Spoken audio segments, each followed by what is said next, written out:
عباسی صاحب آپ نے جو پوچھا ہے کہ ایک مسلم لڑکے کا غیر مسلم لڑکی سے، ایک غیر مسلم لڑکی کا مسلم لڑکے سے نکاح ہو سکتا ہے یا نہیں ہو سکتا ہے، یہ وہ بات ہے جو ہمارے عوام بھی بخوبی جانتے ہیں کہ اسلام شریعت اس کی اجازت نہیں دیتی.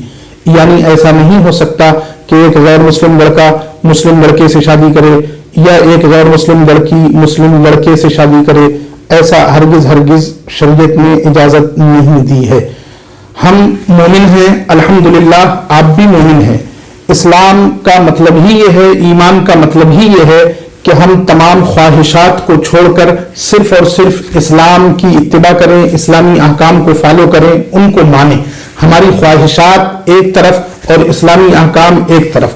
جب تک ہماری تمام ترجیحات، تمام محبتوں اور تمام خواہشوں پر اسلام کی محبت کا غلبہ نہ ہو جائے، اس وقت تک ہم کامل مومن نہیں ہو سکتے. اللہ کے رسول صلی اللہ تعالیٰ علیہ وسلم نے فرمایا، تم میں سے کوئی بھی شخص مومن کامل نہیں ہو سکتا جب تک کہ اس کی خواہشات اس دین، اس مذہب کے تابع نہ ہو جائیں جو میں تمہارے پاس لے کر آیا ہوں. اس کا مطلب یہ کہ جب ہم مسلمان ہیں تو ہماری تمام خواہشات، ہماری تمام ترجیحات، ہمارے تمام انتخابات، یہ سب بات کی بات ہیں. سب سے پہلے کسی طرف قدم بڑھانے سے پہلے ہمیں یہ دیکھنا ہوگا کہ اسلام نے اس کی اجازت دی ہے یا نہیں، اسلام اس کو پسند فرماتا ہے یا نہیں پسند فرماتا ہے. ہمارا پسند کرنا اس کی حیثیت دوسرے نمبر کی ہے. پہلے ہم مومنوں کو، ہم مسلمانوں کو یہ دیکھنا چاہیے کہ اسلام نے پسند کیا ہے یا نہیں کیا ہے، اسلام نے اس کی اجازت دی ہے یا نہیں دی ہے. ہماری پسند کتنی ہی اعلیٰ و عرفہ ہو، لیکن اگر اسلام اجازت نہیں دیتا تو ہرگز اجازت نہیں دی جا سکتی.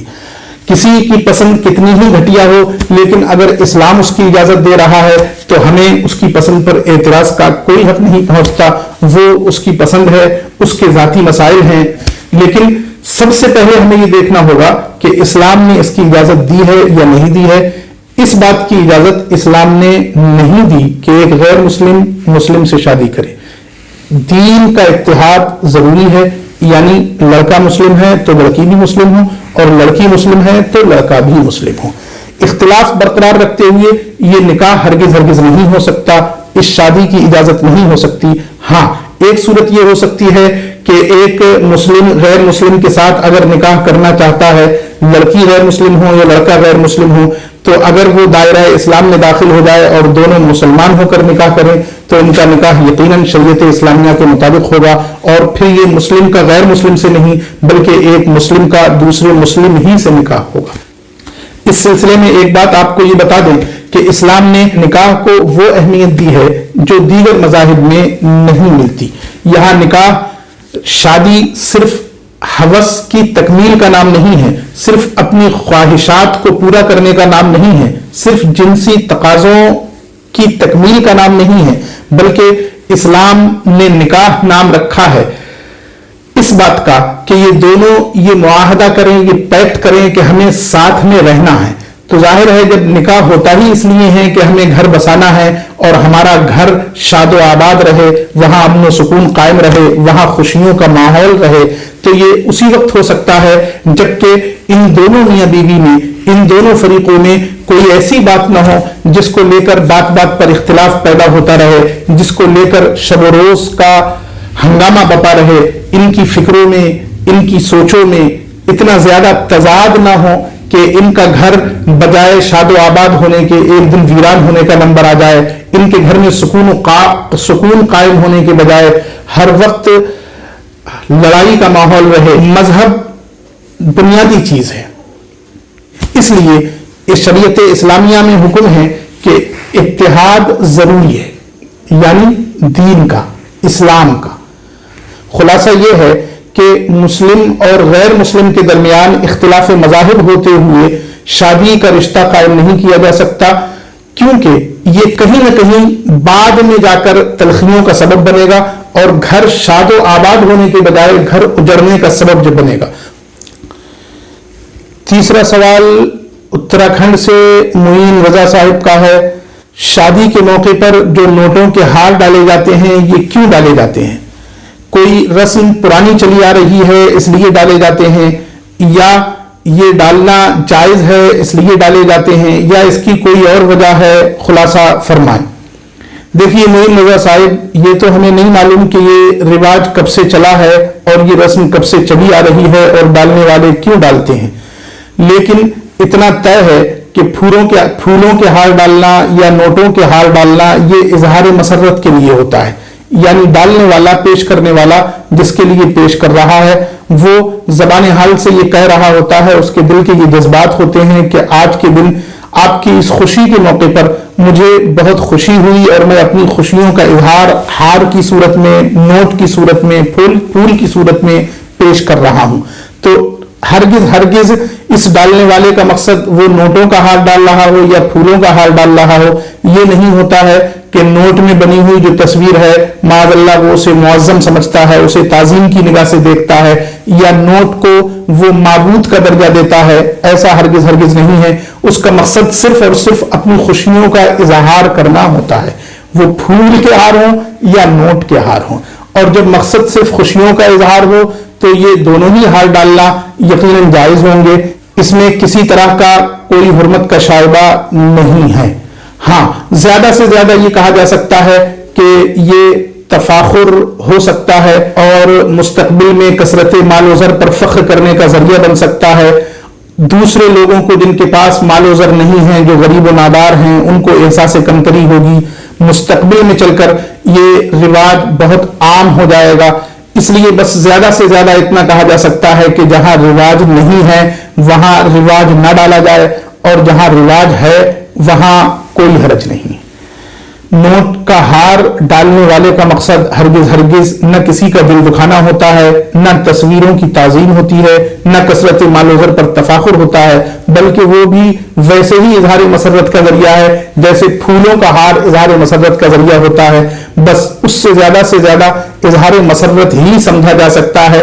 ہمیں کسی کی نیت یا کسی کا ارادہ خود سے طے کر لینے کا قطعاً کوئی اختیار نہیں ہے۔ اس کی نیت کیا ہے، یہ حکم ہم کیسے لگا دیں؟ خلاصہ یہ کہ اگر نوٹوں کا ہار صرف اظہار مسرت کے لیے ڈالا جا رہا ہے تو یقیناً یہ جائز ہے۔ اب اس کا رواج کب سے ہوا ہے، کہاں سے ہوا ہے، کیسے ہوا ہے، اس تعلق سے ہماری معلومات ناقص ہے اور ہم نہیں بتا سکتے کہ یہ کہاں سے چل پڑا۔ جس طرح سے پھولوں کا ہار پہلے نہیں ہوتا تھا، بعد میں رائج ہوا ہے، اسی طرح سے نوٹوں کا ہار بھی پہلے نہیں ہوتا تھا، بعد میں ہو گیا ہے۔ ایک سوال اور ہے چندولی سے، یہ پوچھ رہے ہیں عبید الرحمان صاحب کہ ان کے گاؤں میں کوئی مزار تھا، وہ مزار کٹ گیا گنگا میں، اس کے بعد اس مزار کو کھول کر، اس قبر کو کھول کر وہاں سے جو بھی بقایا جات ملے، ان بزرگ کی ہڈیاں، ان کو بزرگ بتایا جاتا تھا، ان کو بزرگ کہا جاتا تھا، ان کی ہڈیاں ملی، وہ لا کر دوسری جگہ دفن کر دیں۔ اور یہ پوچھنا یہ چاہتے ہیں کہ ہم نے تو یہ سنا ہے کہ بزرگوں کو زمین نہیں کھاتی ہے، تو کیا یہ بات سچ ہے کہ بزرگوں کو زمین نہیں کھاتی ہے؟ پھر یہ ہڈیاں کیسے ملی؟ عبید الرحمان صاحب، آپ بہت غور سے سنیے اور تمام ناظرین کی توجہ دیں۔ ہم کسے بزرگ سمجھ رہے ہیں، ہم نے کس کو ولی سمجھا ہے یا ہم نے کس کو نیکوکار سمجھا ہے، یہ ایک الگ بات ہے۔ اللہ تبارک و تعالیٰ کی بارگاہ میں کون بزرگ ہے، اللہ تبارک و تعالیٰ کی بارگاہ میں کون نیک ہے، کون اچھا ہے، یہ ایک الگ مسئلہ ہے۔ دونوں باتیں الگ الگ ہیں۔ ہمارا کسی کو بزرگ سمجھنا یہ اور ہے، اللہ تبارک و تعالیٰ کی بارگاہ میں کسی کا محبوب مقرب ہونا یہ اور ہے۔ ہو سکتا ہے ہم کسی کو بزرگ سمجھ رہے ہوں، محبوب مقرب سمجھ رہے ہوں، لیکن حقیقتاً اللہ تبارک و تعالیٰ کی بارگاہ میں ایسا نہ ہو، ایسا بھی ہو سکتا ہے۔ اور ایسا بھی ہو سکتا ہے کہ وہ جو مزار ہو جس کے تعلق سے یہ مشہور ہے کہ وہ بزرگ کا مزار ہے، ہو سکتا ہے بزرگ کا مزار کہیں اور ہو اس کے ارد گرد اور وہ کسی دوسرے کی قبر ہو، ایسا بھی ہو سکتا ہے۔ جہاں تک رہی یہ بات کہ اللہ والوں اور بزرگوں کے جسموں کو مٹی نہیں کھاتی ہے، وہ اپنی قبر میں بھی محفوظ رہتے ہیں، تو دیکھیے اس میں کوئی شک نہیں ہے کہ اللہ تبارک و تعالیٰ جن بندوں پر فضل و کرم فرماتا ہے، جو اس کے محبوب مقرب ہوتے ہیں، وہ زمین ان کی حفاظت کرتی ہے۔ اب قبر کے نیچے کس کا کیا حال ہے یہ ہمیں نہ جاننا چاہیے اور نہ جاننے کی کوشش کرنا چاہیے. یہی وجہ ہے کہ فقہاء کرام نے قبر کھولنے کو عام حالات میں منع کیا کہ قبر کھولنے کی عام حالات میں اجازت نہیں ہے، کہ قبر کے اندر مردے کے ساتھ کیا سلوک ہو رہا ہے، اس پر کیا گزر رہی ہے، اس کو جاننا یہ آپ کے لیے ضروری نہیں ہے اور اس میں پردہ پوشی نہیں ہے بلکہ پردے کو کھولنا ہے. بہرحال اس طرح کے حالات اگر پیش آ گئے تھے اور قبر کھولنا ضروری ہو گئی تھی تو جن لوگوں نے لا کر دفن کیا دوسری جگہ انہیں پھر اسے مشہور نہیں کرنا چاہیے، اس کو جگہ جگہ بتانا نہیں چاہیے. جو حالات بھی تھے جیسے بھی تھے انہوں نے لا کر دوسری جگہ دفن کر دیا، وہ کوئی بزرگ رہے ہوں یا کوئی عام مومن بندہ رہا ہو، اس قبر کو ندی بہائے لے جا رہی تھی، انہوں نے وہاں سے لا کر دوسری جگہ پر دفن کر دیا، اچھا کیا. لیکن اس طرح کے سوالات اور اس طرح کی باتیں کہ قبر کے اندر کیا کس پر ہو رہا ہے ہمیں دوسروں تک نہیں پہنچانا چاہیے. اللہ تبارک و تعالی ہم سب کی مغفرت فرمائے اور ہمارے ساتھ قبروں میں اچھا معاملہ فرمائے. ایک سوال یہ آیا ہے کہ ناپاکی کی حالت میں مردے کو غسل دیا جا سکتا ہے یا نہیں دیا جا سکتا ہے، اور اگر ناپاکی کی حالت میں غسل دیا گیا تو کیا حکم ہے؟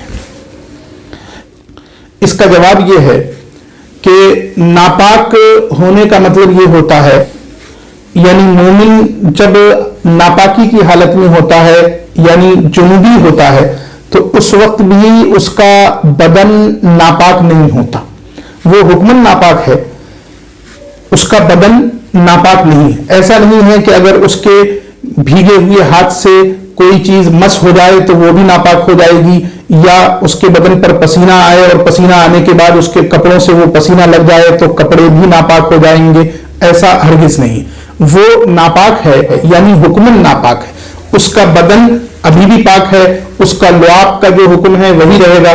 یہی وجہ ہے کہ اس کے جھوٹے کو پیا جا سکتا ہے، اس کا جھوٹا ناپاک نہیں ہوتا ہے بلکہ اس کا جھوٹا ویسے ہی پاک ہوتا ہے جیسے ایک پاک مومن پاک آدمی کا جھوٹا پاک ہوتا ہے. بہرحال تو جب وہ پاک ہے اور غسل دے رہا ہے تو غسل ہو جائے گا. ہاں لیکن ایسی ضرورت پیش نہ آئے، اس پر توجہ دی جائے کہ پاک آدمی ہی مردے کو غسل دے تو زیادہ بہتر ہے. کوئی ضرورت نہ ہو، کوئی بہت شدید مجبوری نہ ہو تو ناپاک آدمی کو غسل دینے کی ضرورت ہی کیا ہے. ایک بات یہ کہ عوام میں یہ مشہور ہے کہ میت کو غسل دینے سے غسل دینے والا ناپاک ہو جاتا ہے. ایسا نہیں ہے، بس غسل دینے والا احتیاط کرے میت کے بدن سے گرنے والا پانی اس کے کپڑوں پر نہ پڑے، چھینٹے اس کے کپڑوں پر نہ آئیں، اس کا غسل نہیں ٹوٹے گا، اس پر غسل واجب نہیں ہوگا. اگر وہ پاک تھا تو پاک ہی رہے گا اور اگر ناپاک ہے تو ناپاک ہی رہے گا، میت کا غسل ہو جائے گا.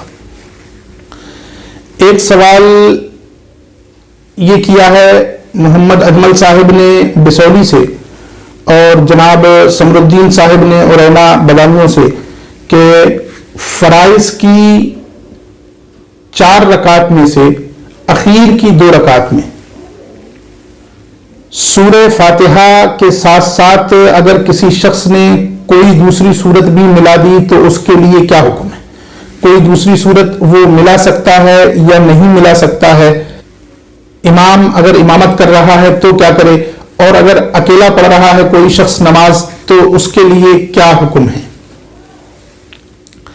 دونوں ہی لوگ سماعت کریں کہ فرائض جو 4 رکعت والے ہوتے ہیں ان کی دوسری رکعت میں اگر کسی نے غلطی سے سورہ فاتحہ کے بعد دوسری سورت ملا دی، وہ امام ہو یا اکیلا نماز پڑھ رہا ہو منفرد ہو، اس پر سجدہ سہو واجب نہیں ہوگا. دیکھیے بہت وضاحت کے ساتھ سنیے کہ دوسری 2 رکعتوں میں سورہ فاتحہ پڑھنا سنت ہے. اب اگر اس کے ساتھ کوئی دوسری سورت ملا لیتا ہے تو یہ کوئی غلطی نہیں ہے کہ سجدہ سہو واجب ہو. اسی طرح بعض حالات میں فقہا نے اجازت دی ہے کہ سورہ فاتحہ بھی اگر نہ پڑھے بلکہ 3 تسبیحات کی مقدار صرف کھڑا ہو جائے تب بھی اس کی نماز ہو جائے گی۔ اس کی وجہ یہی ہے کہ 4 رکعت والی فرض نمازوں میں جو بعد کی 2 رکعتیں ہوتی ہیں، اخیر کی 2 رکعتیں ہوتی ہیں، ان میں سورہ فاتحہ پڑھنا سنت ہے، لازم و واجب نہیں ہے، اور نہ ہی یہ لازم و واجب ہے کہ اس کے ساتھ کوئی دوسری صورت نہ ملایا جائے، اس کے ساتھ کوئی دوسری صورت نہ ملائی جائے۔ بہرحال بہتر یہ ہے کہ ہم اکیلے پڑھ رہے ہوں یا امام ہوں کہ سورہ فاتحہ کے ساتھ کوئی دوسری صورت نہ ملائے۔ اگر ہم نے صورت ملائی تو سجدہ سہو واجب نہیں ہوگا۔ سورہ فاتحہ پڑھیں جس طرح ہم لوگ پڑھتے ہیں عام حالات میں، ہم جو نماز ادا کرتے ہیں اس میں تیسری اور چوتھی رکعت میں سورہ فاتحہ کی تلاوت کرتے ہیں، سورہ فاتحہ کے بعد کوئی صورت نہیں ملاتے، وہی بہتر صورت ہے۔ ہاں اگر کسی نے صورت ملا لی ہے تو اس پر سجدہ سہو واجب نہیں ہوگا، اور کسی مجبوری کی وجہ سے یا کسی اور وجہ سے اس کو قضا نمازیں زیادہ پڑھنا ہے یا کوئی اور وجہ ہے تو وہ تیسری اور چوتھی رکعت میں سورہ فاتحہ بھی نہ پڑھے بلکہ 3 تسبیحات کی مقدار کھڑا ہو جائے کہ فرض ادا ہو جائے، تو تب بھی نماز ہو جائے گی۔